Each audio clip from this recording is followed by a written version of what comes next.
오케이, 오케이. 네네. 그래서 조금 부족할 거예요. 이게 부족할 거라 사실은 김혜진 사장님 티업을 잘해 주셨긴 하지만 거기에 조금 못 미칠 거예요. 분명히 반드시. 왜냐하면 이거를 300페이지 넘는 거를 제가 50분 안에 풀어낸다는 거 사실은 겸손하지 못한 것 같아요. 그렇게 생각이 들고 이 조환경이라는 의사는 닥터 조라고 이미 그 유튜브 채널에서 저는 먼저 접했어요.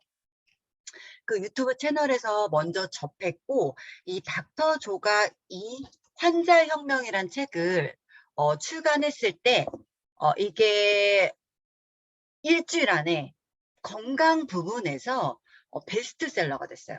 그리고 지금까지도 스테디셀러이고 건강에 관심 있는 분들 특히 저희같이 이렇게 네트워크 건강 쪽으로 하시는 분들이 이게 필독서가 됐죠. 저는 이분의 그 유튜브 채널을 보고 완전 팬이 됐거든요. 말을 너무 사이다 발언을 진짜 많이 해주고 딱 느낀 게 뭐냐면 우리나라에서 정말 이분 물론 미국에 계시긴 하지만 우리나라 사람이잖아요. 우리나라에서 과연 이렇게 정확한 말을 할 수 있는 사람이 몇 명이나 될까? 여기에 완전 너무너무 매력에 빠졌고 그리고 이 사람 일단 잘생겼어요. 그리고 몸도 좋아요.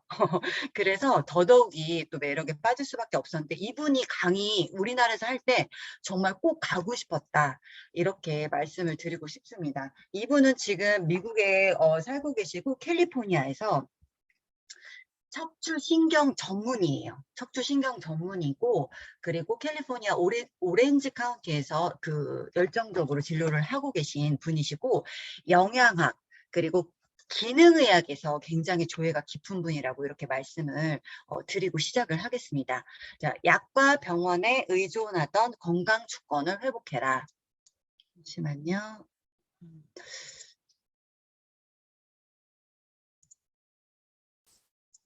자. 1장부터 3장까지는 현대의학, 그리고 과학, 그리고 사회에 대해서 진단을 하는 그런 부분이에요. 그래서 이거를 깊게 막 설명하려면 너무 많아요. 그래서 간단하게 정말 그냥 딱 설명을 하고 넘어갈게요. 1장은 현대의학에 대해서 진단을 하는 건데 현대의학은 이렇게 인간의 건강에서 매우 중요한 관점들을 놓치고 있다는 겁니다. 스트레스와 스트레스가 생체 활동 및 면역력에 미치는 악영향, 그러니까 현대인들의 스트레스, 그 다음에 운동 부족, 영양소 결핍, 그리고 화학 물질의 범벅이 된 토양에서 자란 채소와 과일, 식품 첨가물, 가공식품, 환경 호르몬 이런 거 전혀 신경 쓰지 않고 모두 일률적으로 그냥 딱 처방 약으로만 관리를 한다는 거죠. 그 얘기를 지금 하고 있고 현대의학의 가장 큰 문제는 제약회사라는 거예요. 바로 현대의학의 가장 큰 비극은 제약회사가 의료계를 장악했다는 데 있다. 부패와 타락이 가장 심한 곳이 제약회사라는 거죠.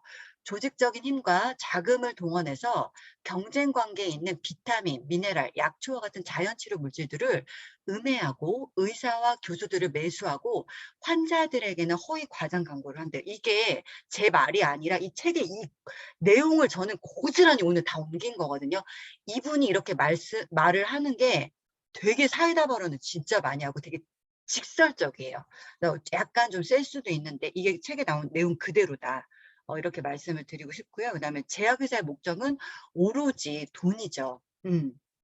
돈이기 때문에 이 제약회사는 돈에 일단 관심이 있다는 거. 왜냐하면 회사의 목적은 뭐죠? 이윤이 목적이잖아요. 그쵸? 이윤 창출이 목적이기 때문에 사실은 그럴 수밖에 없다라는 거죠. 건강에는 관심이 없다라는 건데 보통 병원에서 의사들이 미네랄이나 그 비타민을 처방을 하지 않는 이유.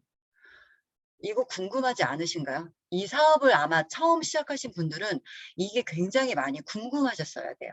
그리고 궁금하셨을 거라고 믿고 있고. 근데 왜 그러냐면 이게 그럴 수밖에 없어요. 의사들을 교육하는 게 바로 제약회사라는 거예요. 그리고 의대를 후원하는 것도 이게 제약회사이고요. 여기 제가 이렇게 표시를 해드렸는데 이 제약회사는 아까 제가 뭐라고 말씀을 드렸냐면 앞장에서 이윤이 목적이라고 했잖아요. 폭리를 취해야 되는데 이 폭리를 취하려면 특허받은 치료약이어야만이 가능하다는 겁니다. 근데 특허라는 건 자연물질은 특허가 안 돼요.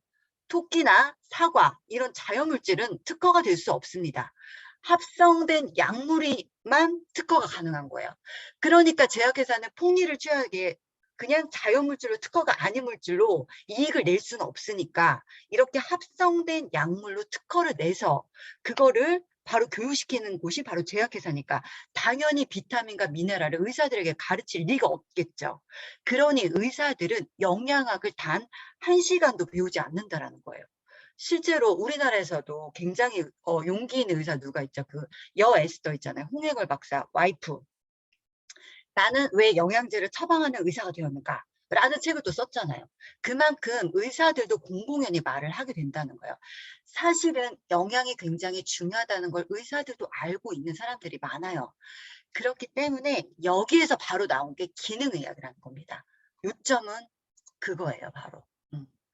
자, 현대의학은 이 환원주의적 대증요법에 포커스가 맞춰져 있다는 거예요. 대증요법. 증상에 대응한다는 뜻이에요. 말 뜻을 외우려고 하지 마시고 반드시 항상 매번 이해하셔야 됩니다. 대증요법. 증상에 응대한다. 결국은 증상에 포커스가 맞춰져 있다는 거예요. 수치, 증상에만. 그러니까 원인은 전혀 관심이 없는 거죠. 그러나 저희는 어떤가요? 원인에 관심을 두고 그 원인이 뭔지를 먼저 해결하려고 하는 거죠. 그러면 결과도 당연히 좋아지니까. 이게 현대의학의 이제 단점이라고 짚어주는 거예요. 그래서 나온 게 바로 기능의학이다라고 얘기를 하고 있는 거고요. 자, 넘어갈게요. 여기도. 기능의학의 그래서 굉장히 기본적인 철학, 저희 PM의 사업과 굉장히 본질적으로 많이 닮아 있어요. 한번 보세요. 모든 환자가 다르다는 것, 유전적으로 다르죠. 그리고 생화학적으로 다르기 때문에 똑같은 약물로 똑같은 방법으로 치료를 할 수가 없어요. 그렇죠? 그리고 기능의학은 과학적이고 근거 중심적이에요. 저희도 사실은 데이터가 많은 거예요. 호전이라는 그 표를 나타낼 그 정리가 되고 책이 나온다는 거는 통계적으로 이미 나왔다라는 겁니다. 그래서 저희가 근거가 없는 게 전혀 아니라는 거예요. 자연 치료도. 그런 의미에서 기능이랑 닮아 있는 거죠. 그리고 우리 몸의 지적 능력과 스스로를 규제하는 통제력을 믿는다. 그쵸, 맞죠? 그리고 스스로 치유하는 능력 있죠. 호전이 나오는 이유가 뭐라고 항상 우리가 말을 하죠? 스스로 치유할 수 있는 이 능력을 끄집어내는 거잖아요. 극대화시키는 거. 똑같아요. 그리고 노화의 질환들을 예방하는 능력, 이게 바로 효소가 하는 일이죠. 이걸 믿는다라는 거예요. 그리고 건강이란 이거 중요합니다. 단순히 질병이 없는 상태가 아니에요. 보통 우리가 고객들 만나면은 저 건강해요. 이런 사람들 많아요.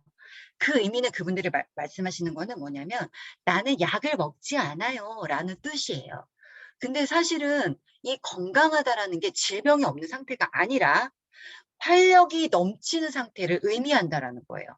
이걸 반드시 사장님들도 아셔야 되는 거. 아건강, 아질병 이런 얘기를 우리가 하잖아요.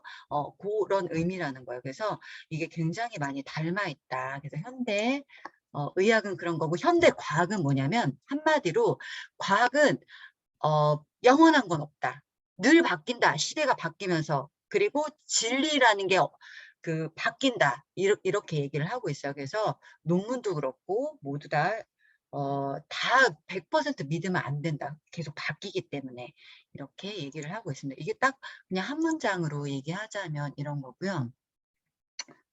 잠깐만요. 이게 공유가 이렇게 위에 떠 있어가지고 잘 안 보이네요. 자, 그리고 마지막에 우리 현대 사회에 대한 진단, 요 부분에 대해서는 현대인들은 건강관리를 그 재정관리에 비교를 하자면 돈은 우리가 쉽게 남한테 맡기지 않잖아요. 근데 건강은 너무나 쉽게 맡긴다는 거예요. 건강은 사실은 투자이지 지출이 아니다. 유기농 식품이 비싸다고 불평할 수는 있겠지만 한 달 항암제 비용이 얼마인지 이런 거 생각해 보신 적 있으세요? 제가 표적 항암제라고 요즘 굉장히 암세포에 타겟팅을 해서 그 암세포만 싹 죽이는 그 표적 항암제가 요즘 항암의 최신 요법이에요. 그래서 아주 보험업계에서 각광을 받고 있고 그리고 암 그 보험을 드는 사람들 입장에서는 그걸 꼭 들어라 라고 이렇게 대대적으로 광고를 하고 있는데 그 약값이 한 달에 얼마인지 아세요? 2천만 원이에요. 네, 엄청나죠. 그거에 비교한다면 정말 건강은 이게 투자이지 지출이 아니라는 거죠. 유기농 식품 비싸다고 물론 우리나라에 믿고 먹을 수 있는 유기농이 쉽진 않지만 이렇게 유기농 식품인 우리 PM 제품 요 정도 하루에 5,000원 꼴은 투자할 수 있지 않은가. 이게 바로 투자이지 지출은 아니다라는 거죠. 예. 그리고 세 명이 뭐 한 명, 세 명당 한 명이 암에 걸릴 정도로 증가하고 있고 이제 앞으로 태어나는 아이들은 2명당 1명이에요. 그죠? 남자들 현재 2명당 1명, 여자 3명당 1명. 이렇게 암 환자가 진짜 실질적으로 통계가 나오고 있고 현실입니다. 그래서 사실은 이게 투자에 대해 지출은 아니다라고 얘기하고 있고요. 건강보험 덕분에 진료비 부담이 덜하다 보니까 병원 문턱이 굉장히 낮아요. 그래서 다행스러운 일이지만 이걸 계속해서 남용할 필요는 없다는 거죠. 좀 전에 말씀드린 거 여기 나오고 있어요. 진정한 보험이란 유기농 딸기 강황, 야채 주스 갈아 마시고 이게 뭐예요? PM이잖아요. 50년까지 과일, 유기농 야채 과일. 운동하고 잠 잘 자고 스트레스 없는 삶을 사는 것. 이만한 보험이 없다라는 거예요. 예. 자, 여기 또 굉장히 사이다 발언이 나옵니다. 환자의 목숨을 구하는 응급실 의사는 영웅과도 같죠. 소방관의 비교가 돼요. 급한 불을 꺼주는 영웅들. 그런데 한 번 구해줬으면 조심해서 다시 불을 내지 않는 것이 정상인데 어떻게 한다고요?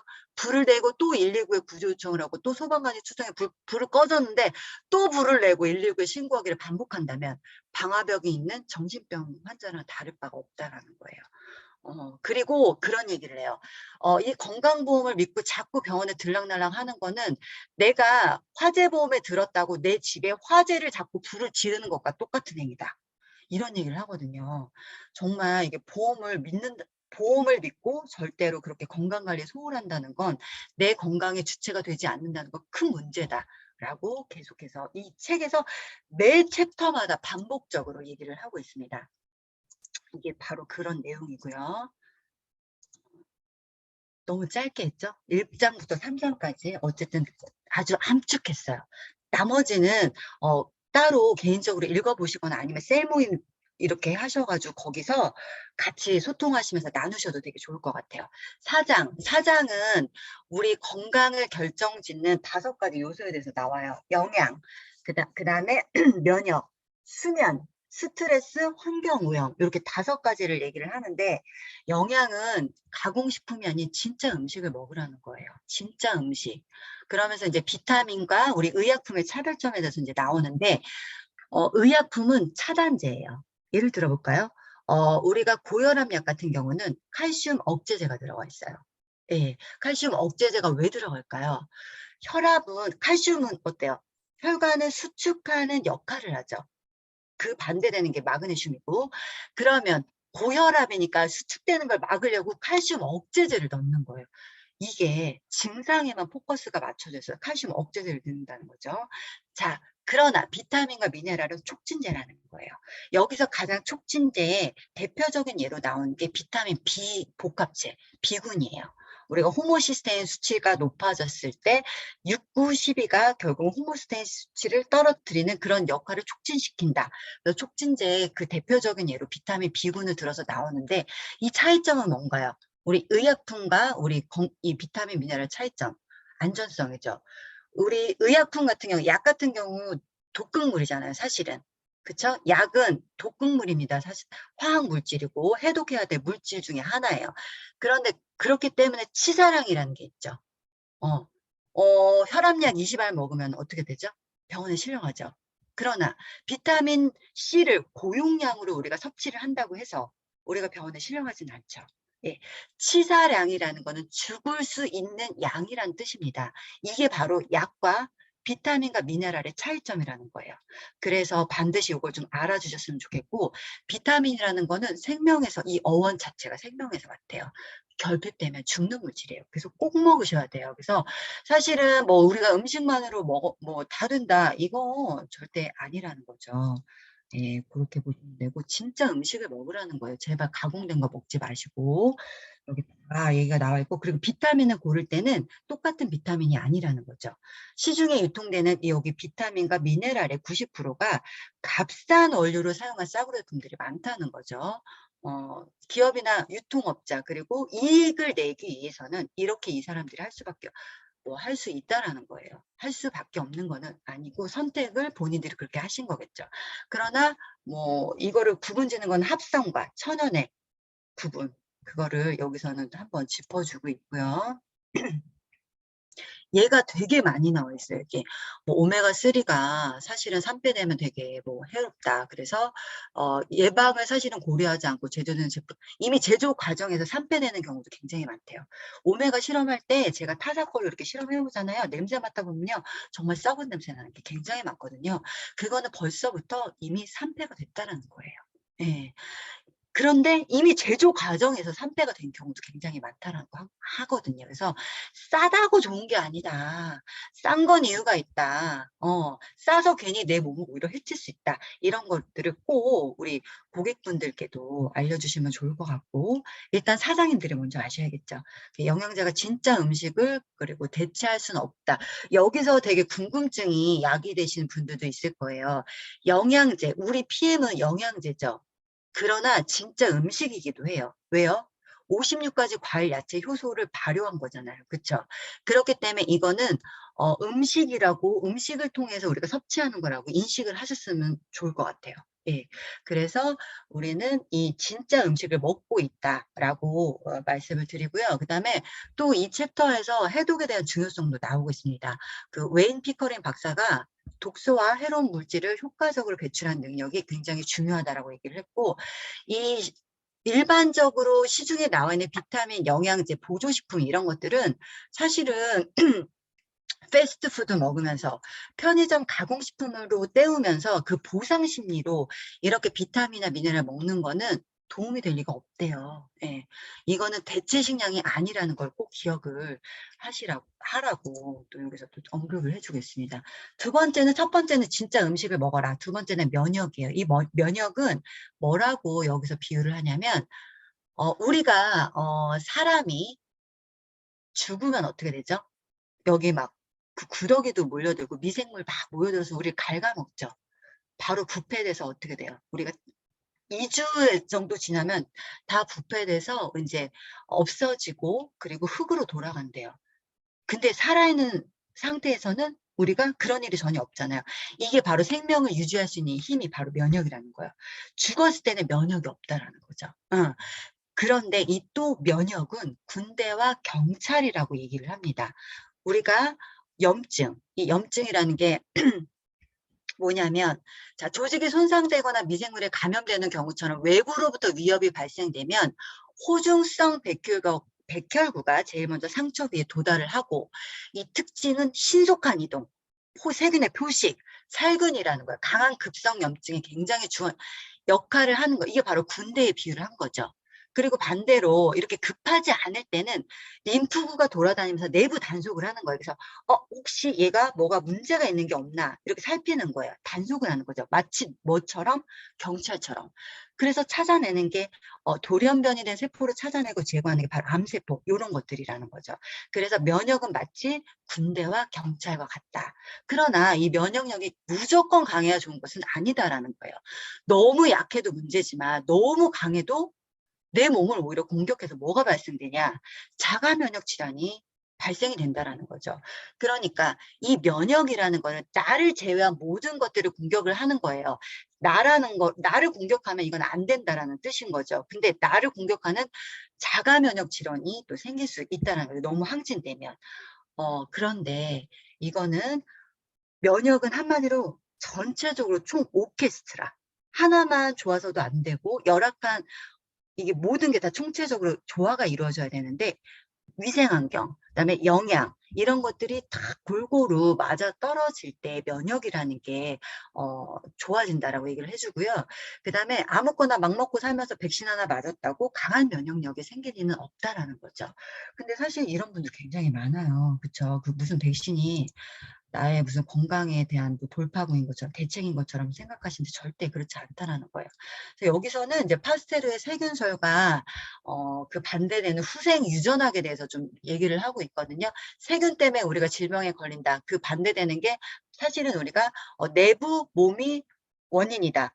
결국은 그게 바로 면역이라는 얘기예요. 그 얘기를 또 하고 있고요. 짧게 넘어갈게요. 그리고 수면. 이 챕터 중에서 건강을 결정짓는 5가지 요소 중에서 이 조환경 닥터 조가 가장 강조한 부분이 수면이에요. 여러분들 상상하셨을지 모르겠지만 수면이 이 챕터 중에서 자기는 가장 단연코 중요하다라고 얘기를 한대요. 아무리 강조해도 지나치지 않다. 불행하게도 현대인들이 가장 간과하는 것 중 하나가 수면이고 가장 부족한 것이 수면이라는 거죠. 잠자는 시간은 결코 버리는 시간이 아니라 건강에 투자하는 신성한 시간이라는 거죠. 예. 잠을 잘 자고 있는가? 이 중요한 질문에 자신 있게 답변할 수 없거나 이제까지 질문조차 해본 적이 없다면 한번 3가지를 한번 질문을 해보세요. 얼마나 깊이 자는가? 하루에 몇 시간 자는가? 언제 자는가? 근데 사실은 이게 중요한 게 10시에 잠들어서 4시간 자는 것보다 자는 것이 12시 이후에 6시간 자는 것보다 훨씬 좋대요. 10시부터 2시까지는 우리가 뭐가 나오죠? 면역을 관장하고 우리 효소를 활성화시켜주는 이런 것들이 다 대부분 10시부터 2시까지 성장 호르몬이 나와요. 성장 호르몬은 어린아이들에게는 성장을 하게 해주는 호르몬이 되기도 하지만 우리 어른들에게는 근육과 그리고 면역을 유지하는 그런 호르몬이죠. 그렇기 때문에 10시에 잠들어서 4시간 자는 것이 훨씬 더 중요하다. 이렇게 얘기하고 있습니다. 네, 수면제에 대한 또 경고를 하고 있는데 장기적으로 복용할 경우 어떨까요?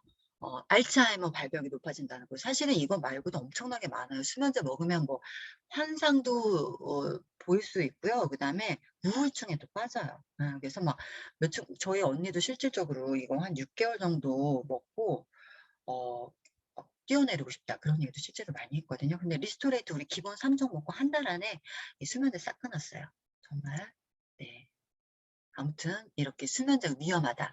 그런데 이 숙면과 관련된 호르몬이 바로 멜라토닌이라는 거죠. 멜라토닌 많이 들어보셨죠? 이 멜라토닌이 생성될 때 트립토판이란 물질이 멜라토닌으로 바뀌고 멜라토닌이 세로토닌으로 바뀌면서 이때 필요한 게 또 마그네슘이거든요. 그러니까 이 행복 호르몬 또 세로토닌을 만드는 데 필요한 게 저희 배웠죠. 우리 비타민 B구나, 액티바이드. 지금 연결을 좀 짓고 있어요. 제가 일부러 저희 PM하고. 그럴 때 또 세로토닌을 만들 때 중요한 게 비타민 C, 그다음에 비타민 3, 5, 6 이게 다 중요하다고 했잖아요. 호르몬을 만드는데. 그렇기 때문에 기본 3종을 다 먹어야지 이게 잠 잘 자는데 그리고 행복 호르몬을 이 세로토닌을 만드는데 굉장히 중요하다. 이렇게 말씀드릴 수가 있고요. 또 세로토닌은 대부분 95%가 장에서 만들어져요. 그래서 유익균 되게 중요하다. 타워 칵테일이 들어가 있죠. 네, 이렇다라는 거. 수면은 굉장히 해서 건강에 투자하는 신성한 시간이다. 라고 말씀을 드리고 여기 얘기를 하고요. 그다음에 스트레스. 이거는 뭐 죽기 아니면 까무러치기로 이거 웃으래요. 이게 일부러 웃어서 일부러 웃는 것도 효과가 있대요. 여기는 내가 웃겨서 웃는 게 아니라 웃어서 행복을 만든다. 그래서 죽기 아니면 까무러치기로 웃어라 얘기를 하고 있고 스트레스가 신체적 증상에 영향을 미치죠. 밥 먹을 때 기분 나쁜 상태에서 음식을 먹으면 체하기도 하고요. 나에게 잘못한 누군가를 수년간 미워하고 그 생각을 강박적으로 되풀이하면서 용서하지 못하면 이게 정신 신체증으로 인해서 암에 걸릴 확률이 높아지죠. 이래서 사실은 스트레스가 우리 신체적 증상에 굉장히 영향을 준다, 신체적 영향을 준다라고 얘기를 하고 있고요. 심근경색의 원인이 관상동맥이 막힌 경우도 있지만 스트레스 받으면 뭐 어때요? 뭐 뒷골이 땡긴다 그러고 혈압이 올라간다 그러고 이러잖아요. 그래서 심근경색의 원인이 바로 스트레스라는 거예요. 체내 마그네슘이 엄청나게 소진이 되는데 20배 이상 마그네슘을 필요로 한대요. 이게 엄청나죠. 그래서 스트레스가 엄청나게 우리 건강 심근경색의 또 원인이 되기도 한다라고 얘기를 하고 그 스트레스를 받으면 나오는 호르몬이 코티졸이죠. 코티졸. 어렵죠? 내용이 조금. 어려워요. 근데 조금 반복해서 들어보시고, 읽어보셔야 돼요, 책을. 저는 이거 5번 정도 읽었어요. 그러니까 이게 N사에 있을 때 이미 한 3번 정도 읽었고, 지금 이제 요거 하면서 다행히 또 PM 오니까 이거를 닥터 이거를 판정명 이걸 또 필독서가 돼가지고 이번에 한 2번 정도 읽은 것 같아요. 그래서 조금 많이 읽으셔야 돼요. 용어 자체가 내가 낯선 용어들도 되게 많아요. 의사들 용어들 왠지 많고 그래서 많이 읽으셔야 되고 스트레스 받았을 때 나오는 호르몬이 코티졸이에요. 우리가 예전에 막 호랑이한테 막 쫓겨당할 때 그때 나오는 호르몬 살려고 할 때 막 그럴 때 나오는 게 호르몬 이 스트레스 이 코티졸이라는 건데 현대인은 만성적인 스트레스에 굉장히 놓여 있게 됐죠. 그러니까 코티졸이 끊임없이 분비가 되는 거예요. 그러니까 코티졸이 끊임없이 분비가 되면 어떻게 되냐? 혈압이 증가되고 갑상선 기능이 억제되고 생식 기능이 성적 욕구가 억제되고 식욕이 저하되고 이건 단기간에. 근데 스트레스 호르몬이 계속 이게 나오면요. 폭식을 하게 돼요. 어떻게 스트레스 받으면 우리 먹잖아요. 그쵸? 그래서 나중에 살찌는 원인이 되기도 해요. 그리고 신진대사 기능 억제와 면역 기능의 변화를 유도한대요. 결국은 스트레스가 우리 몸을 해치게 되는 영향이 중요한 요소다라고 얘기를 하고 있어요. 넘어갈게요. 이 파일을 제가 끝나고 우리 카톡방에 공유를 해드릴 테니까 여기에서 제가 언급하지 않았던 것들은 그 파일로 좀 보시거나 하셨으면 좋겠어요. 그리고 환경 오염은 너무나 잘 알고 계시죠. 이거는 좀 뭐 GMO 얘기 나오고 있고요. 미세먼지, 납이나 알루미늄 이런 중금속의 문제이기 때문에 미세먼지 문제다. 그리고 MSG 안전하지 않아요. 우리나라에서 위험하지 않다라고 얘기는 하고 있지만 그거 믿으시면 안 돼요. 예. 이게 특히 그 2세 이하 아이들이 그 신경세포가 생기기 전 2세 이하까지 굉장히 영향을 많이 미친대요. 이게 다음 장에 나와 있을 거예요. 자, 임신 후기와 생후 첫 2년간 학습 장애 아동 중에는 뇌가 발달하는 중요한 시기에 이 글루타민, MSG 얘기하는 거예요. 과다하게 노출된 경우를 볼 수 있다. 바로 임신 후기와 생후 2년간이래요. 그래서 임산부들은 음식을 가려 먹어야 되고 뇌가 급속도로 발달한 경우에는 모유 수유가 바람직하다는 거예요. 네, 그리고 뭐예요? 이거 에스트로겐. 호르몬 유사체죠. 여성 호르몬 에스트로겐과 분자 구도가 똑같아요. 그래서 제로 에스트로겐이라는 이름이 붙었거든요. 환경 호르몬 얘기하는 거예요. 우리가 우유 같은 거 생산할 때도 어떻게 해요? 이 호르몬 유사체 넣잖아요. 이거 넣어가지고 어떻게 해요? 빨리빨리 우유를 짜야지. 우유를 나와야지. 이 사람들 빨리빨리 팔아가지고 돈 되니까. 그래서 호르몬 이렇게 막 투여하거든요. 그래서 결국은 어떻게 돼요? 유방암도 걸리고 막 이렇게 되잖아요. 그래서 고름 우유 막 유통되고 갑자기 딴 얘기로 샜는데 어쨌든 이런 것들이 제로 에스트로겐 이런 것도 환경 오염 여기에 범죄에 들어간다. 그래서 이거는 더 이상 말씀드리지 않아도 이미 많이 현실로 인지를 하고 계시기 때문에 더 이상 설명드리지 않을게요. 식품 첨가물들이 탄생한 이유는 오직 하나라는 거예요. 값싸기 때문에. 원가를 낮추는 게 기업의 관심사이고 이윤 창출이 기업의 관심사이기 때문에 사실 소비자가 똑똑해야 된다는 그런 얘기죠. 네. 자, 드디어 5장까지 이제 5장부터는 진짜 여기는 다 질병이에요. 질환들. 그래서 조금 세심하게 해야 될 것 같아서 빨리 넘어왔어요. 자, 당뇨병.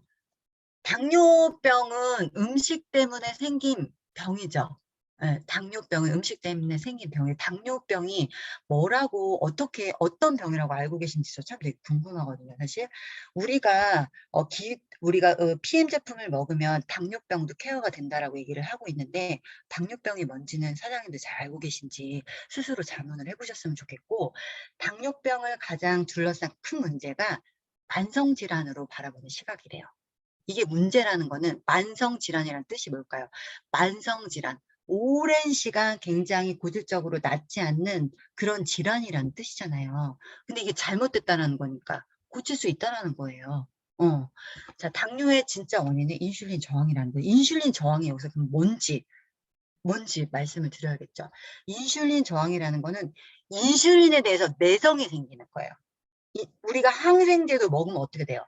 점점 내성이 생겨서 나중에 항생제 안 들어서 더 추가하거나 다른 걸로 바꾸잖아요. 얘도 똑같아요. 당뇨의 진짜 원인은 인슐린 저항인데 우리가 보통 건강한 사람은 힘이 없을 때 우리가 음식을 먹어서 힘을 내려고 음식을 먹잖아요. 그 음식을 먹게 되면 어떻게 될까요? 당이 우리 몸에 혈당이 올라가죠. 그럼 혈당이 올라가면 혈관 안에 당이 있으면 당 어때요? 사장님들 이 설탕 만지고 나서 손 이렇게 하면 끈적거리잖아요. 그쵸? 혈관 안에 당이 있으면 혈액이 끈적해질 거 아니에요. 그럼 몸에 문제가 생기죠. 혈관에 상처를 입히게 되고 염증을 유발시키기 때문에 우리 몸에서는 생명의 위협을 느끼는 거예요. 그래서 혈당이 올라간 걸 어떻게 해야 돼요? 빨리 내려줘야 돼요. 그래서 인슐린이 출동해. 어디서요? 췌장에서. 이거는 항상성이라고 해요. 매번 똑같은 그 인슐린 농도를 유지하는 거죠. 혈당을 유지하는 거. 마치 그거랑 똑같아요. 우리가 호전 나오는 이유가 체온을 36.5도로 유지하려는 그 항상성과 똑같은 원리라고 보시면 돼요. 그러니까 이 혈당을 일정하게 유지하기 위해서 인슐린이 출동하는 거예요. 그럼 인슐린이 출동해서 그 혈당을 어디로 밀어줘야 될까요? 세포 안으로 넣어줘야겠죠. 왜? 세포 안에, 우리 몸 안에, 세포 안에 미토콘드리아는 에너지 공장에서 ATP, 에너지를 생성해서 우리가 힘이 나게 되는 거예요. 이게 바로 정상적인 건강한 사람의 당대사라는 거죠. 그러나 우리가 이 음식을 먹고 나서 다 태우지 못한 당들은 어떻게 될까요? 탄수화물이나 지방 같은 것들 축적돼 있겠죠. 어디서? 지방이나 근육이나 간세포, 지방세포, 근육세포에 다 가서 지방으로 축적된단 말이에요. 물론 탄수화물은 글리코겐의 형태로 간과 근육에 저장이 되고, 그러니까 과잉되면 한마디로 세포에 지방이 낀다고 보시면 돼요. 그럼 지방이 껴있는 상태에서는 처음에는 인슐린이 50만 필요했는데 지방이 끼니까 인슐린이 더 필요한 거야. 내성이 생기는 거예요. 자꾸. 그러면서 인슐린이 더 많이 필요한 거지. 그 췌장은 굉장히 피곤해. 더 짜내야 되니까. 근데 거기다가 또 음식을 또 먹어. 소화도 안 되는데. 그러니까 인슐린이 또 출동해야겠지. 왜? 혈당이 또 높아졌으니까. 또 내려야 되는 거예요. 그러니까 계속 음식을 또 먹어지키고 시도 때도 없이 먹고 폭식하고 이러면 인슐린이 계속 출동해야 돼. 그러니까 인슐린에 대해서 이 세포가 나중에는 문을 안 열어주는 거예요. 시도 때도 없이 세포도 일하게 하니까 너무 지치는 거야 얘도. 그러니까 인슐린 저항이 생기는 거야. 인슐린이 들어와도 문을 두드려도 문을 안 열어줘요. 그러니까 혈중에는 인슐린이 떠 있겠죠. 이게 문제라는 거예요. 자, 그래서 당뇨의 원인은 인슐린 저항의 원인이라는 건데 현대의학에서는 어떻게 하냐? 혈당만 내리려고 한다는 거죠. 혈당만. 혈당을 내려서는 절대 치료를 할 수가 없다는 거예요. 왜? 혈당을 내려서 치료가 된다라는 건 그러면 합병증이 생기지 말아야 되는 거잖아요. 근데 어떻게 되나요? 당뇨병 우리가 병원 약으로 먹으면 나중에 인슐린도 투여하게 되죠. 인슐린을 투여한다고 이게 세포 문이 열릴까요? 그렇지 않아요. 안 열리니까 더 투여하게 되고 또 양을 더 늘리게 되고 주사까지 바늘로 막 꽂고 그러잖아요. 그러다가 나중에 결국은 어떻게 돼요? 합병증으로. 자, 신장이 끈적끈적한 이 피가 신장으로 가면 그 신장에 가느다란 모세혈관을 막으니까 나중에 신장 투석하게 되죠. 그리고 손끝, 발끝 가느다란 모세혈관이 끈적끈적하게 막히게 되면 괴사가 되는 거예요. 거기에 산소와 영양 공급이 안 되니까. 눈도 마찬가지. 정말 이게 엄청나게 당뇨 합병증이 심한데, 자, 당뇨 환자들의 특징이 뭔가요? 목이 발라요. 당뇨. 이 당이 세포 안으로 못 들어가니까 당이 오줌으로 나온다는 게 바로 당뇨예요. 당뇨 그런 뜻이고요. 당뇨는 세 가지 특징이에요. 삼다라고 하는데 세포 안으로 당이 들어가지 않으니까 세포는 늘 배고파요. 포도당이 못 들어오니까 당뇨 환자들은. 그러니까 어떻게 해요? 다식해요. 다식. 자꾸 먹어요. 뭔가 자꾸 배고프대. 그렇게 하고 그다음에 이 혈중에 당이 들어가 있으니까 오줌으로라도 빼주려고 하는 거예요. 우리 몸이 막 살려고. 왜냐하면 혈당이 높아져 있고 혈액이 끈적끈적하면 우리 몸이 다 망가진단 말이에요. 예, 혈관도 상처가 나고 염증이 생기고 생명의 위험 삐뽀 이게 돌아간다는 말이죠. 그래서 오줌으로 빨리 이 당을 배출을 시키는 거예요. 근데 오줌으로 자꾸 이 당을 배출을 시키니까 다 뇨가 되는 거예요. 오줌을 자꾸 보는 거죠. 소변을 자꾸 보는 거죠. 근데 오줌을 나올 때, 소변이 나올 때 이 포도당이 나오면서 수분을 갖고 나와요. 끌어당겨서 나와요. 그러기 때문에 뭐가 되냐? 바로 목말라요. 항상 수분이 부족해. 갈증을 느껴. 입이 말라 있어, 항상. 이 당뇨 환자들은. 그래서 자꾸 다음 물을 마시죠. 이 세 가지 특징이 있어요. 그래서 이 당뇨 환자들은 굉장히 영양 결핍이에요. 이렇게 보시면 되고, 이게 뭘로 생긴 거예요, 사실은? 음식 때문에 생긴 거잖아요. 잘못된 식습관. 아까 좀 전에 말씀드렸다시피 뭐 시도 때도 없이 우리 현대인들은 사실 많이 먹어요. 생각해 보시면 많이 먹고 자주 먹고 많이 먹고 밤낮 가리지 않고 폭식하고 막 이렇게 되니까 아무래도 인슐린이 너무 힘든 거죠. 그래서 저항하는 거예요. 이렇게 보시면 된다는 거. 그러니까 식습관 고치면 가능하다라는 거죠. 이거는 뭐냐면 여기 보시면 당뇨의 원인은 그대로 두지 증상만 가지고 당뇨를 치료하려 하니 제대로 될 리가 없다. 혈중 인슐린이 높은 것이 문제였는데 더 많은 인슐린을 환자에게 주사한대요.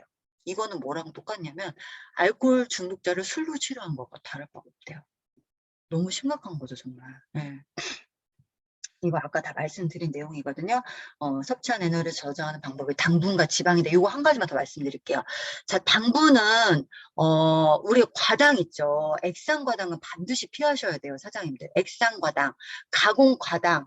과당은 처리할 수 있는 곳이 간밖에 없어요. 무조건 간으로 가요. 간에 쌓인단 말이에요. 그거는 이 과당을 처리할 수 있는 효소가 간에서 생산되기 때문에 그런데 이게 대사 과정이 알코올 대사 과정이랑 똑같아요. 그래서 우리가 아이들에게 콜라 먹이잖아요. 거기 설탕 엄청나게 들어가 있죠. 그 아이에게 우리가 카스를 먹이는 거랑 똑같아요. 소주를 먹이는 거랑 똑같은 대사 과정을 갖고 있는 거예요, 사장님들. 이거를 반드시 아셔야 돼요. 그래서 과당, 여기서는 콘 시럽을 굉장히 강조, 이 책 한 권에 콘 시럽이 되게 많이 나는데 옥수수 있죠. 다 GMO잖아요. 그 시럽, 우리 가공식품에 다 들어가 있어요, 정말. 그렇기 때문에 애지간하면 가공식품 먹이지 않는 거. 그리고 아이들한테 먹을 때는 조금 더 신중하게 좀 생각하시면 좋을 것 같다라고 말씀을 드리고요. 영양소들이 나와 있어요. 우리 배웠죠? 우리 리스토레이트 할 때 뭐 인슐린이 분비될 때는 칼슘과 비타민 D3가 필요하고 이동할 때는 아연과 마그네슘이 필요하고 또 어때요? 또 수용체로 들어갈 때는 비타민 B3와 뭐가 필요하다고 했지? 크롬. 요런 것들이 필요하다. 이런 것들 다 뭐 이런 얘기인데 그런 얘기들이 써 있는 거고 내 병에 대한 공부가 치료의 시작이다. 이렇게 한마디로 내가 그 병이 있으면 공부하셔야 돼요. 이게 치료의 시작인 거. 의사한테 절대 맡기면 안 돼요. 내 건강은 생명과 관계되는 건데 왜 자꾸 누구한테 맡기려고 하는지 이걸 먼저 생각을 해보셔야 된다는 거죠. 혈압, 고혈압도 마찬가지예요. 증상보다는 여기 모에 증상에 불과한 숫자에만 집착하지 말아라는 거예요. 자, 고혈압의 원인을 간단하게 여기 나열을 해놨거든요. 자, 혈당이 높아요. 이건 아까 제가 인슐린 저항 말씀드린 거예요. 그러면은 피가 맑지 않다라는 뜻이잖아요. 끈적하면 혈류 저항이 강해서 온몸 구석구석까지 산소와 영양소를 전달하려면 압력이 더 필요하겠죠. 그쵸? 피가 끈적끈적하니까 밀어내려면 진짜 힘이 필요한 거예요. 그러니까 혈압이 올라갈 수밖에 없다라는 거고 아까 스트레스 받으면 어떻게 되는 거예요?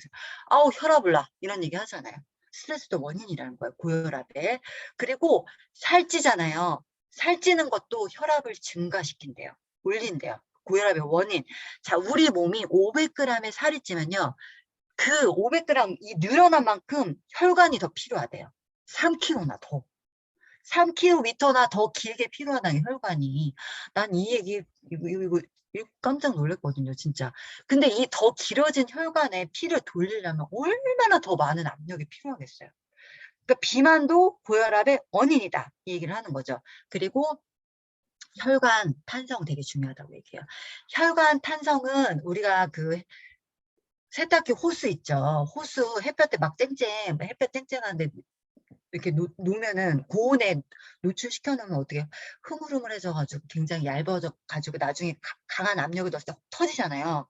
그런 얘기를 해요. 혈관도 거기에 비유해서 얘기를 하는데 혈관이 건강하지 못하면 터질 수 있다라는 거예요. 그리고 동맥경화도 고혈압의 원인이다. 이거를 강력하게 얘기를 하고 있어요. 여기 보시면 단순한 압력 때문에 터지는 게 아니라 혈관 상태가 좋지 않기 때문이라는 거죠. 건강한 혈관 절대 터지지 않는다는 거예요. 그리고 노화가 되듯이 혈관도 노화가 돼요. 콜라겐 부족, 비타민 C, 이 구리, 그다음에 규소, 여기는 안 나와 있지만 제가 알고 있는 것까지 포함해서 말씀드리자면 비타민 E, K 이게 부족하면 혈관이 노화가 온다는 거죠. 영양소 중요한 거예요. 그래서 그러니까 우리가 챙겨 먹는 이 PM3종만으로도 얼마나 많은 것들이 예방이 되는지 정말 다시 한번 느낄 수 있는 그런 시간입니다. 고혈압 지나가고요. 콜레스테롤. 콜레스테롤 진짜 중요한 거예요. 콜레스테롤 드시는 분들 당장 끊으셔도 됩니다. 강력하게 말씀드리고 싶어요.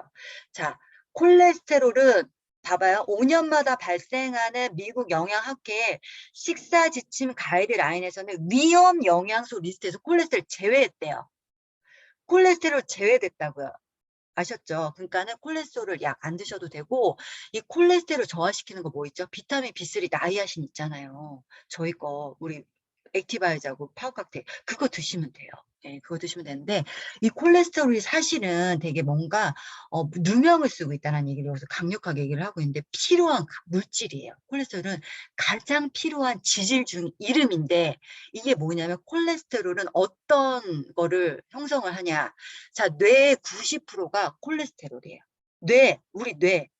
이게 그러니까 부족하면 콜레스테롤 부족하면 뭐가 와요? 치매가 온다는 거예요, 사장님들. 치매 걸리는 사람은 콜레스테롤 부족하다는 거예요. 콜레스테롤 약 먹으면 안 되는 거예요, 사실은. 자, 그리고 세포막, 근육막을 이루는 것도 뭐라고요? 콜레스테롤이에요.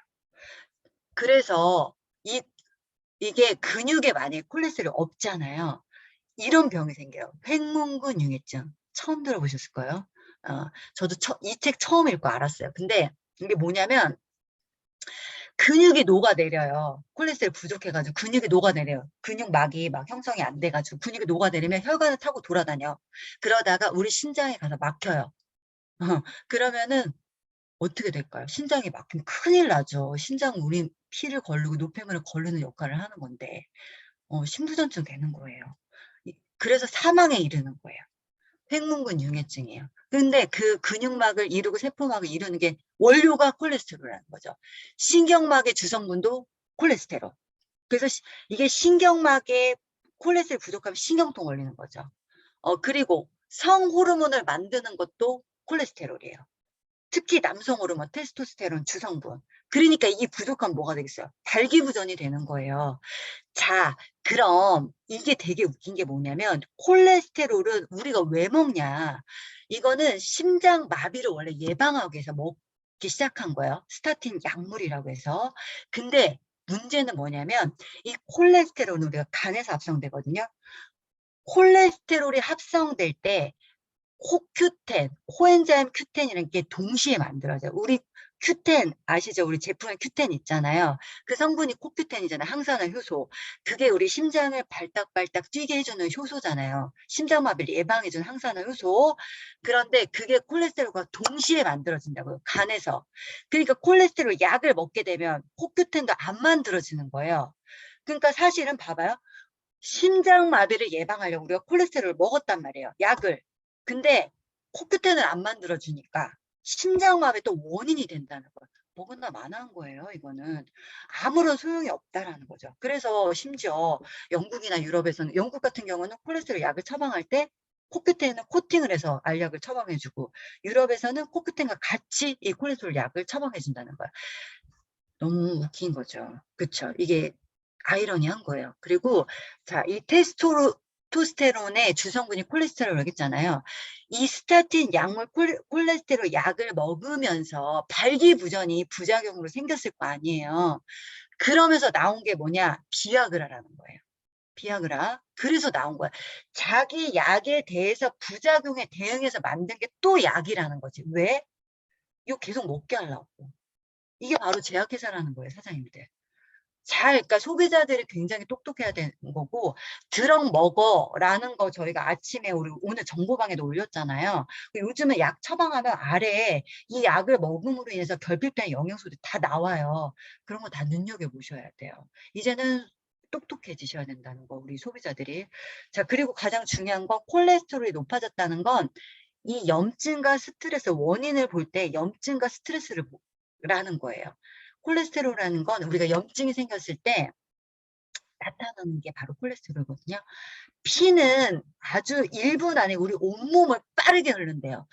시냇물처럼 졸졸졸졸 흐르는 게 아니라 굉장한 속도로 1분 동안 빨리 돌아야 되니까, 우리 몸을 다 돌아야 되니까 굉장한 속도로 도는데, 만약에 혈액이 깨끗하지 않고 혈관에 때가 껴있다면 얘네가 세게 흐르다가 부딪힐 거 아니에요. 상처가 날 거 아니에요. 그럼 그 자리에 콜레스테롤이 가서 반창고 같은 역할을 하는 거예요. 반창고 역할을 하는 게 바로 콜레스테롤이라는 거죠. 근데 어때요? 혈액이 깨끗하지 않고 혈관에 문제가 있으면 콜레스테롤이 계속 반창고를 덕지덕지 붙이니까 나중에 이 반창고가 결국은 혈관을 막아버리는 게 된다는 거죠. 그래서 문제가 된다는 건데, 사실은 그래서 콜레스테롤이 높아졌다는 건 염증을 잘 케어를 하면 낮출 수 있다는 얘기를 하는 거예요. 그리고 이 코티졸, 우리가 스트레스 받을 때 생성되는 코티졸이라는 호르몬이 사실은 그것도 콜레스테롤을 재료로 만들어요. 그래서 내가 콜레스테롤이 높아졌다는 얘기는 내가 혹시 스트레스를 더 많이 받고 있지 않은가? 그래서 코티졸이 증가되지 않았는가? 이 두 가지만 생각을 하라는 거예요. 예, 콜레스테롤은 그렇고, 그리고 놀랍게도 콜레스테롤 수치가 높은 사람들 수명이 더 길대요. 예. 이게 바로 콜레스테롤 마케팅에 세뇌당한 현대인들이 쉽게 받아들이기 어려운 말이지만 부정할 수 없는 사실이라는 거죠. 믿으시면 돼요, 사장님들. 처음 듣는 건데 뭐 고객들 얘기 좀 뭐 이상하다고 막 그러잖아요. 의사 말을 막 거역하면 자기 뭐 크게 어떻게 되느냐. 근데 이게 실질적으로 지금 데이터에 통계에서 나온, 이거 책에서 나온 얘기라고.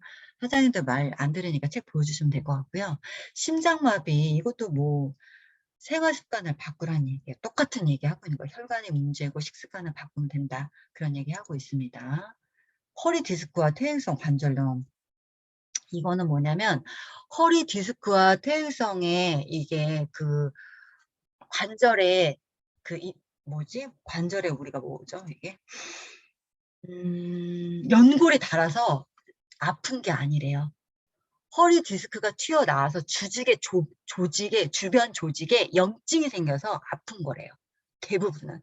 그래서 여기 보시면 허리 디스크의 팔알은 감기처럼 자연적으로 나는데요. 근데 어떻게 해요? 막 척추 아파서 가면 막 뭐 찍고 다 찍죠.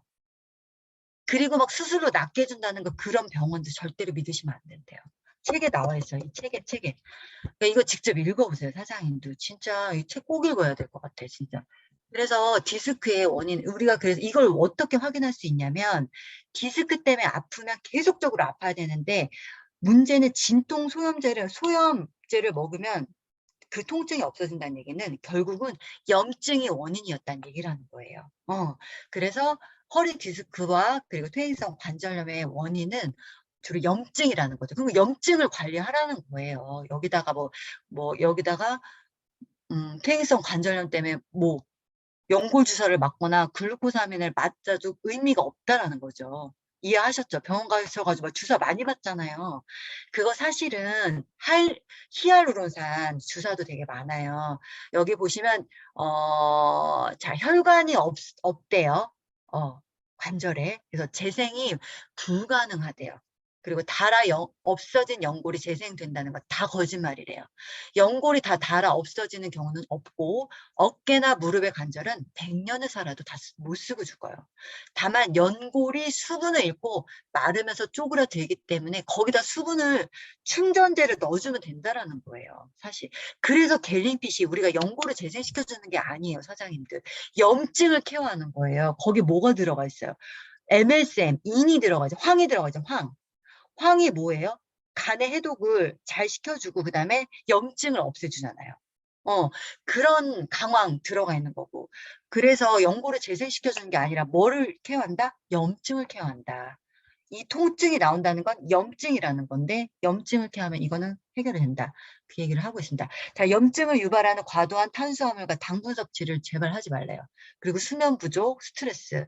그것도 염증을 일으킨다는 거죠. 그래서 염증을 낮추는 식이요법, 이거 말씀드렸죠. 좀 전에 MSM, 오메가3, 커큐민 우리 들어가 있죠. 다 우리 제품에 혹시 PM을 보고 쓴 게 아닌가라는 생각을 또 하게 됐어요. 그리고 마그네슘 다 우리 또 섭취하고 있잖아요. 그쵸? 네. 역류성 식도염 요즘 역류성 식도염 너무 많아요. 그쵸? 현대인들 이 원인은요 효소가 없는 음식 때문이에요. 사실은 이 역류성 식도염에 우리 병원에서 처방해 주는 게 뭐냐면 제산제 산을 억제한다는 거죠. 사실은 산을 억제한다는 건데 위산이 굉장히 중요합니다. 위산이 강산이에요. 위산이 없으면 칼슘도 흡수가 안 되고요. 영양 결핍이 일어나요. 그래서 골다공증 있는 사람들 제산제 먹으면요. 영원히 치료 안 돼요. 굉장히 위험하고 영양 결핍을 2주 이상 먹지 말라고 이미 경고가 되어 있어요. 근데 어떻게 해요? 위산 억제제를 1년 내내 달고 살죠. 그리고 이 산이 약하게 되면 위와 식도를 연결할 때 괄약근이 있어요.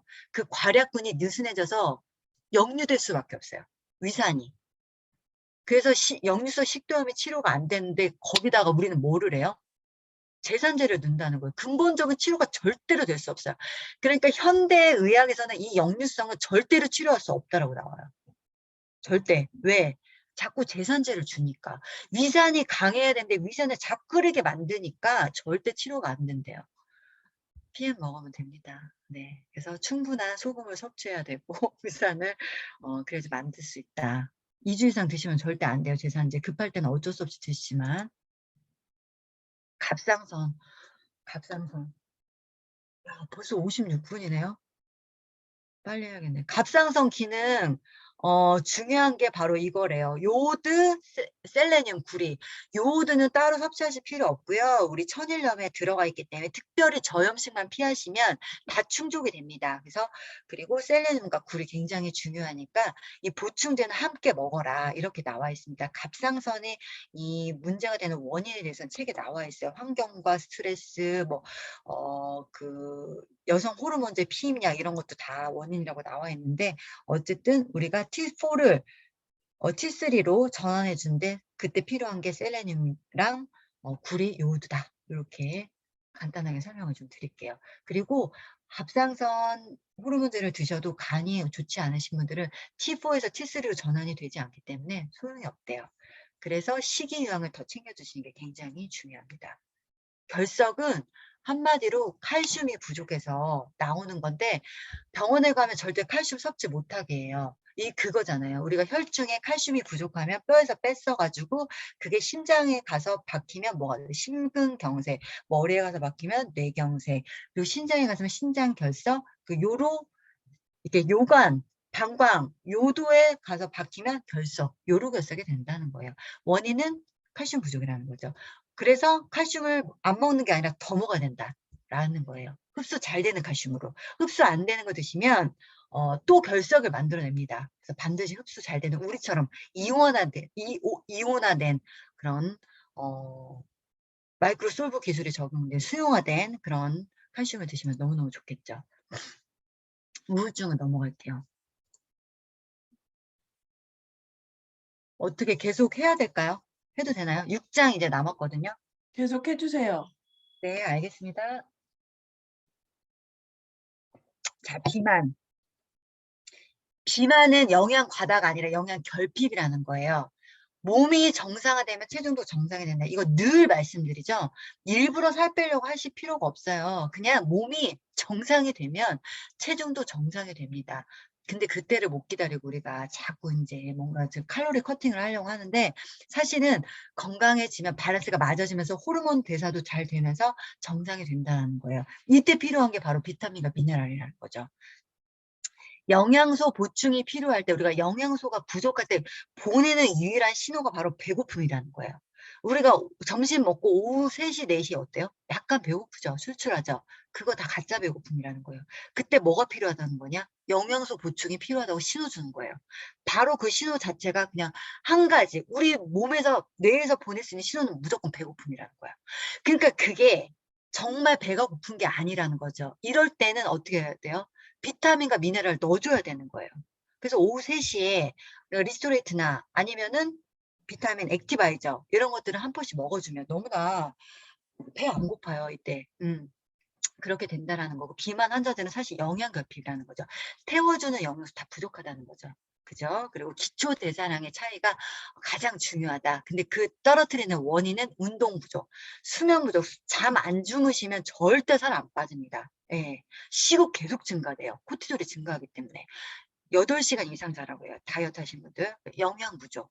이것들이 기초 대사량을 떨어뜨리는 건데, 유산소 운동보다는 근력 운동이 더 중요하다라는 거죠. 버지니아 대학의 연구 결과 뱃살 500g을 빼기 위해서 윗몸 일으키기를 이미 25만 번을 해야 된대요. 500g 빼려고. 7년 동안 하루도 빠지지 않고 매일 100번씩 해야 가능하대요.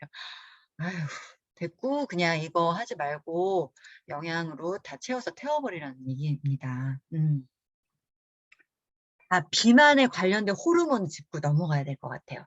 아디포넥틴, 체지방을 태워서 에너지로 쓰라고 명령하는 호르몬인데, 이때 마그네슘의 섭취를 늘려주면 아디포넥틴의 호르몬의 증을 늘릴 수 있다라는 거예요. 들어가 있잖아요, 우리 리스토레이트에. 그쵸? 그 다음에 그렐린과 렙틴 호르몬. 그렐린은 더 먹어, 더 먹어. 렙틴은 숟가락 내려놔. 배불러, 배불러. 이런 호르몬이에요. 이런 호르몬이 제때 적시적소에 나오면 우리가 먹고 싶을 때 먹고, 배고플 때 먹고, 배 안 고플 때 숟가락 딱 내려놓을 수 있겠죠. 살이 안 찔 수밖에 없는 거예요. 그쵸? 근데 이 그렐린, 더 먹어, 더 먹어 호르몬은 언제 나오냐? 잠이 모자라면 그렐린 분비가 상승된다는 거예요. 잠을 푹 주무셔야 된대요. 하루에 6시간, 8시간 수면이 꼭 필요하다. 여기서 또 중요한 거, 인슐린이 또 나옵니다. 인슐린은요, 혈당을 내려주는 역할도 하지만 기억하세요. 지방 축적 호르몬이에요. 인슐린을 무조건 나오게 하고 자극한다는 건 지방을 무조건 축적시키는 행위라고 보시면 돼요. 인슐린 분비가 자꾸 된다는 건 살이 자꾸 찌는 체질로 바뀐다는 거예요. 이거 꼭 기억을 하시고, 이거 되게 중요한 내용이 나와 있거든요. 아까 다 설명했으니까 넘어갈게요. 코티졸. 아까 말씀드렸는데, 이 스트레스를 받으면 코티졸이 분비가 돼서 지속적으로 분비가 되면 이게 어떻게 된다고요? 식욕이 증가가 돼요. 우리 막 스트레스 받으면 먹잖아요. 그죠? 그리고 에너지를 사용하기 위해서 이 코티졸은 근육을 파괴시킨대요. 너무 무섭지 않아요? 지켜야 되는 것도 굉장히 많은데 파괴까지 한다고 생각해봐요. 얼마나 억울해요. 복부지방 증가시켜요. 그리고 에스트로겐이 코티졸 증가하면 에스트로겐이 증가하는데, 에스트로겐 여성 호르몬이잖아요. 그래서 여자들이 더 지방이 많은 거예요. 그리고 이런데 복식 호흡과 명상으로 돈 안 들이고 스트레스를 낮출 수 있는 방법이 있다. 자, 잘못된 속설. 칼로리 다 똑같은 거 아니고 좋은 칼로리 있고 나쁜 칼로리 있다는 거예요. 인위적이고 가공적인 것도 나쁜 칼로리라는 거죠. 라면은 300칼로리와 자연 우리가 음식에서 얻은 300칼로리 절대 다르다는 거예요. 자연에서 얻은 거 좋은 칼로리, 라면에서 인공적으로 얻은 거 나쁜 칼로리. 유전자의 나의 건강을 결정된다. 아니고 그 유전자 이상의 힘이 존재한다라는 거죠. 뭐예요? 운동, 식생활 개선, 그리고 뭐 습관, 수면 이런 것들, 스트레스. 그다음에 운동으로 불량식품을 이길 수 있으니까, 운동은 하는데 음식은 다 불량식품만 먹어. 절대 안 됩니다. 그러나 오히려 운동은 안 하고 식단 변화만으로 살을 빼는 건 오히려 가능하다는 거예요. 지방을 먹으면 살찔까요, 사장님들? 절대 아니에요. 지방은 오히려 염증 수치를 낮춰주고요. 단 조건이 있습니다. 좋은 지방, 제일 좋은 지방. 마가린 이런 거 아니고 진짜 방목해서 만든 그 소에서 우리가 만들어진 버터, 천연 버터 있죠? 인공 말고요. 가공 버터 말고요. 그리고 나유 뭐 이런 저기 뭐야 그 우지, 소기름, 돼지기름, 라드 이런 것들이 사실은 더 안전해요. 식물성 기름보다. 그래서 좋은 지방은 오히려 염증을 낮춰줘요. 그래서 탄수화물은 염증을 높여줍니다. 그래서 지방을 먹으면 살찐다는 얘기는 절대 아니고요. 그러나 우리가 일반적으로 항생제 먹이고 이런 것들을 먹으면 살쪄요. 그래서 좋은 지방을 드시는 걸 추천드리고요. 암은 한마디로 막 이거는 낙심하지 마시고, 뭐냐면 이거는 오히려 뭐를 하라고 나오냐면 음, 사형 선고가 아니래요. 증상이래요. 내가 건강하지 않다라는 신호이고 결과물이라는 거예요. 자, 암 1cm가 생기기까지는 우리가 10년이라는 세월의 결과물, 축적물이라는 거죠. 1cm가. 그러니까 이게 내 몸에 경고를 주는 거라고 생각하시면 돼요. 앞에 진짜 되게 중요한 얘기들 많이 나와 있는데 그래도 요거만 결론적으로 딱 말씀드릴게요. 그래서 몸을 돌봐야 되는 시기고 감정 청소 굉장히 필요하대요. 부정적인 생각이 암의 원인이 이게 된다라는 게 과학적으로 증거가 너무 많다라는 거예요. 용서하지 못함, 분노, 질투, 배신감. 그러니까 성격이 느긋한 사람도 절대 암 안 걸려요. 근데 이게 뭐 분출하지 못한 사람들 있죠. 막 스트레스, 짜증, 막 갑갑한 화도 못 낸 성격, 부정적인 감정 표현 못하는 성격이 이상한 암을 일으킨다는 거예요. 그래서 사장님들이 나를 스스로 돌아보고 이 감정을 비워내는 작업이 굉장히 중요합니다. 네. 장 점막 누수는 너무 중요하죠. 장에 거의 뭐 우리가 장이 이렇게 세포가 원래 이렇게 벽돌처럼 딱딱하게 이렇게 다 맞물려 있어야 되는데 이게 사이가 벌어졌다는 얘기예요. 누수가 됐다는 얘기죠. 빠져나가지 않아야 될 것들이 혈관으로 타고 들어간다. 나간다는 얘기예요. 누수가 돼서. 그러니까 이게 원인이 뭐냐? 스트레스와 코티졸, 약물 과용, 장내 세균 불균형. 그래서 유익균이 되게 중요한 거예요. 유산균이 되게 중요한 거죠. 스트레스 안 되고. 이게 생겨서 뭐가 되냐면 자가면역 질환의 원인인 거예요. 장누수 증후군이. 그리고 자가면역 질환은 어때요? 아까 말씀드렸다시피 나 이외의 것들을 공격하는 게 아니라 스스로 나를 공격하는 거예요. 이게 바로 자가면역 질환이 알레르기, 아토피, 천식, 일형 당뇨. 우리가 보통 아까 인슐린 저항에 말한 거는 원인이라고 말한 당뇨는 제2형 당뇨고 1형 당뇨, 선천성 당뇨를 얘기하는 거예요. 이것들 류마티즈 관절염 이것들이 다 자가면역 질환이에요. 사실은 외부의 나쁜 것들을 세균들을 우리가 이렇게 방어를 해야 되는데 이게 나를 공격한다는 거죠. 이 원인은요. 모유수유 안 하는 거, 제왕절개, 제초된 농약, 농약 같은 거 잘 씻어서 드셔야 돼요. 그리고 항생제 너무 많이 쓸데없는 것보다도 이제 항생제 남용하는 거.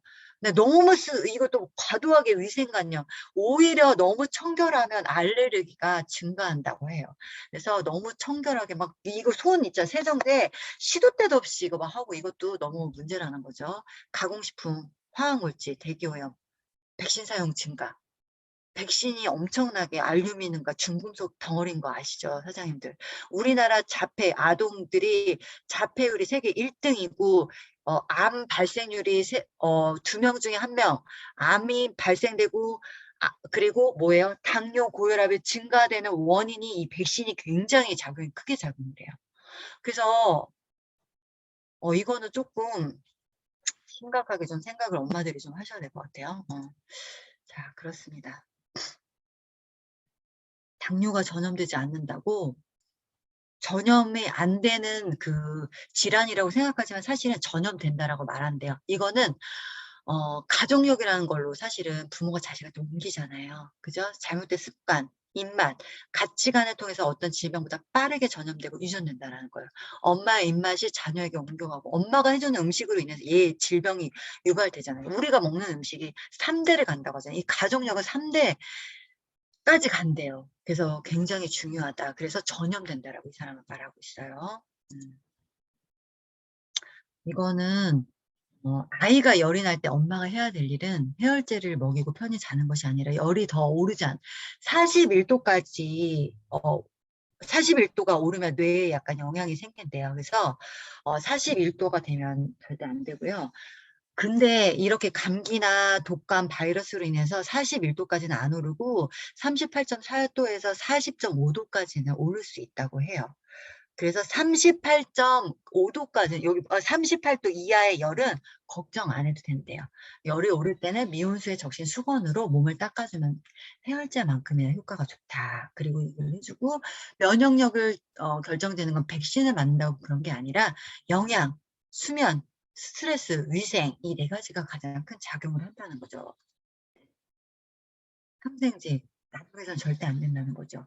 아이의 성장에 악영향을 미치고 소화 비만을 오히려 유발하고 면역을 항생제는 좋은 균까지 싹 다 죽여버리잖아요. 나쁜 균만 죽이는 게 아니라. 그래서 우리 몸에 유익균, 좋은 균도 완전히 살 수가 없는 환경을 만들어요. 항생제 먹는 사람들은 이 유산균을 엄청나게 메가로 더 드셔야 됩니다. 어쨌든 이렇게 면역을 그래서 떨어뜨리게 된다는 거죠. 영양이 그래서 결핍이 될 수밖에 없다는 거예요. 항생제 과다 처방은 인류 전체를 위협하는 행위라는 거죠. 백신은 다 왔습니다, 사장님들. 마지막이에요. 선진국에서 백신 없이도 박멸이 가능했던 이유가 위생과 영양 덕분이래요. 사실은 이 질병이 많이 발생하는 것, 선진국일수록 많이 없다라는 거죠. 이번에 그 백신도 사실은 선진국일수록 마스크도 빠르게 벗고 많이 그랬잖아. 백신도 많이 안 맞고. 네. 여기서 참 그 전체주의가 나오거든요. 그 백신을 다 맞아라 라고 했을 때 아무런 생각, 여과 장치 없이 나라에서 하니까, 나라에서 하니까 그냥 무조건 맞아야 돼. 이거는 전체주의래요. 사실은 이 전체주의가 굉장히 위험하다라는 건데, 이게 끝인가 봐요. 아, 과연 사회가 무제한적인 힘을 갖고 개인에게 특정 의료행위를 강요하거나 강제적으로 집행할 수 있냐는 것. 강제 접종이 반드시 필요하고 도덕적으로 전혀 문제가 없다고 여긴다면 이거는 전체주의라는 거죠. 근데 이게 우리나라 국민 그 역사상 전체주의가 아주 의식 속에 자연스럽게 들어가 있었던 게 일제강점기 그리고 독재주의 이런 것들로 인해서 이 전체주의가 아주 자연스럽게 들어가 있던 거예요. 그래서 백신에 맞지 않으면 우리가 뭐 어떻게 죽을 수 있다. 너 하나 때문에 남에게 피해를 줄 수 있다. 이런 공포심을 유발을 시킨 거죠. 그래서 이게 사실은 근데 전체주의라는 거예요. 이 사람은 그래서 어떤 경우든 개인의 자유를 보장하는 것을 지지해 줘야 된다라고 얘기를 하고 있습니다. 네, 끝입니다. 네, 다 끝냈어요.